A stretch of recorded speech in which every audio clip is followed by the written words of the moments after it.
I'd like to show you why I advocate for composite shutter. In Arizona, you just can't afford to go with wood. It has a lifespan. Wood will warp, it's just a matter of when. It also fades, and so there's a color issue there. This sample, the reason I showed is because the first thing we're gonna go through is control options. Control options are how the shutter is controlled.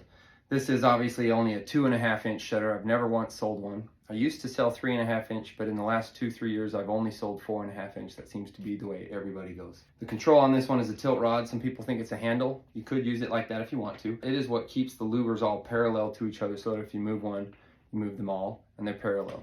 You do always have the option for a privacy split, or the bottom half can be split from the top half, if you prefer. But that's the first way a shutter can be controlled with the tilt rod. It's a little bit more traditional.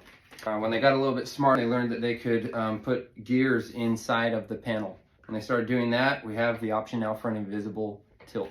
So an invisible tilt, you can just move one and move them all, and same thing, you can have them split on the top half and the bottom half if you prefer. It's not a cost feature, that's free if that's something that you want to do. It insulates better. Think of a window in your home. Windows are dual paned. There's a window, some space, and a window.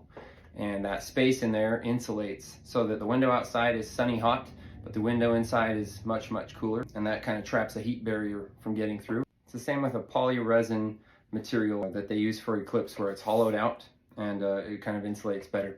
They're totally waterproof. You can have them in a shower if you want to. If they ever get kind of something on them, you can just wipe them off with a magic eraser. So I like that they clean easier and they have a very smooth, beautiful look to them.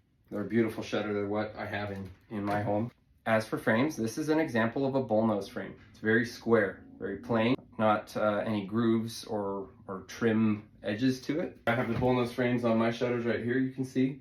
So it's very plain, just a nice frame. The other option is to do a trim frame. The trim frame has this kind of a look where if you have trim moldings on the floor or around your doors and windows and you'd rather match that kind of a look, you would do a trim frame. And so those are really the only options you need to worry about, is what kind of frame would you like, what kind of control would you like.